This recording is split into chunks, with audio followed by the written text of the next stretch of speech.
ከእንቅልፎ እንደነቁ ስልኮን አይንኩ። ቀኑን ሙሉ እየጎዱት ነው። ይህን እስቲ አስቡት። ጠዋት ከእንቅልፎ ነቅተዋል። አይኖቹ ገና አልተከፈቱም። አይምሮ ረክቷል። ነገር ግን በጥቂት ሰከንዶች ውስጥ ስልኮን ያነሳሉ።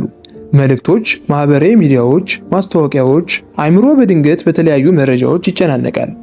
በቃ ያ ያረፈውና ሰላማዊ ጠዋቶ በዚሁ አከተመ። አብዛኛው ሰው የሚያደርሰው ጉዳት ሳይረዳው ይህንን ድርጊት በየቀኑ ይደጋግመዋል። ሰላም ጤና ይስጥልኝ ውድ የጤና 360 ቤተሰቦቻችን፣ በዚህ ቪዲዮ ውስጥ ከእንቅልፍ እንደነቁ ስልክ መጠቀም ለምን ጎጂ እንደሆነ በዝርዝር እንመለከታለን። እንዲሁም በምትኩ ምን ማድረግ እንዳለቦ፣ ውሎውን በንቃት በጉልበትና በራስ መተማመን እንዴት መጀመር እንደሚችሉ እናሳያለን። በአሁኑ ጊዜ ስማርት ስልኮች የዕለት ዕለት ህይወታችን አካል ሆነዋል። ብዙ ሰዎች ስልካቸውን አጠገባቸው አስቀምጠው ይተኛሉ። ጠዋት ሲነቁም መጀመሪያ የሚነኩት ነገር ስልካቸውን ነው። መልእክት ይፈትሻሉ፣ ማህበራዊ ሚዲያዎችን ይንሸራሸራሉ፣ ቪዲዮዎችን ይመለከታሉ። አንዳንዴ ደግሞ ምን ያህል ጊዜ እንዳባከኑ እንኳን አይረዱትም። 5 ደቂቃ የነበረው 15 ይሆናል። 15 ደቂቃ የነበረውም ወደ 30 ከፍ ይላል። ካልጋው ሳይነሱ አይምሮ ቀድሞ ይደክማል። ይህ ልምድ ትንሽ ሊመስል ይችላል፣ ነገር ግን በአይምሮና በውሎ ላይ ከፍተኛ ተጽዕኖ አለው። ከእንቅልፎ ሲነቁ አይምሮ በተፈጥሮ ዘና ባለ ሁኔታ ላይ ይገኛል። ይህን ጊዜ አይምሮ በጣም ሰላማዊ የሚሆንበት ቅጽበት ነው።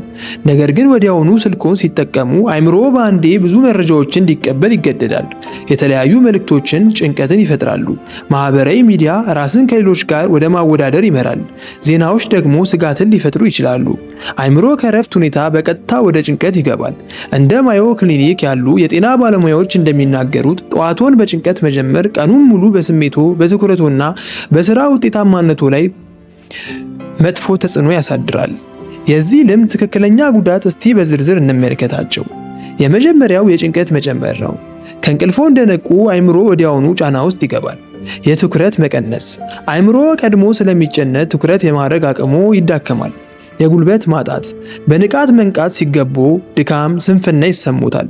መጥፎ ስሜት፣ ማህበራዊ ሚዲያዎች በስሜቶ ላይ አሉታዊ ተጽዕኖ ሊያሳድሩ ይችላሉ። የጊዜ መባከን፣ ሳያውቁት ውድ የሆነውን የጠዋት ጊዜውን ያባክናሉ። እነዚህ ጉዳቶች አነስተኛ ቢመስሉም በየቀኑ ሲደጋገሙ ግን ህይወቱን በከፍተኛ ሁኔታ ይጎዱታል። ታዲያ በምትኩ ምን ማድረግ አለቦት? ከስልክ ይራቁ።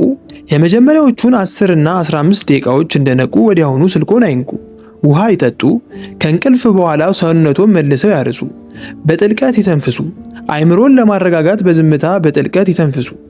ሰውነቶን ያፍታቱ። ቀላል እንቅስቃሴዎች ማድረግ ጡንቻዎችን እንዲነቁ ያደርጉታል። በጥሩ ሁኔታ ያስቡ። ለውሎ የሚሆን ቀለል ያሉ ነገሮችን በአይምሮች ውስጥ ያሰላስሉ።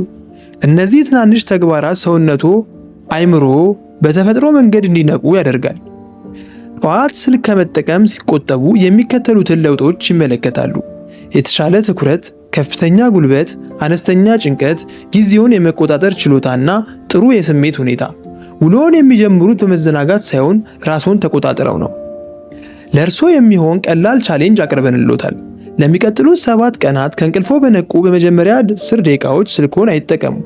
በምትኩ ውሃ በመጠጣት በመተንፈስና ሰውነቶን በማፍታታት ይተኩት። ከ7 ቀን በኋላ ምን እንደሚፈጠር ራስዎት ይታዘባሉ። ትናንሽ ልምዶች ትልቅ ውጤትን ያመጣሉ። ጠዋቶን በመዘናጋት ሳይሆን በዓላማ ይጀምሩ። ይህ ቪዲዮ ጠቃሚ ሆኖ ካገኙት ህይወቶን ሊቀይሩ የሚችሉ ተጨማሪ የጤና ምክሮች ለማግኘት ላይክ፣ ሼር እና ሰብስክራይብ በማድረግ የውድ ጤና 360 ቤተሰብ ይሁኑ።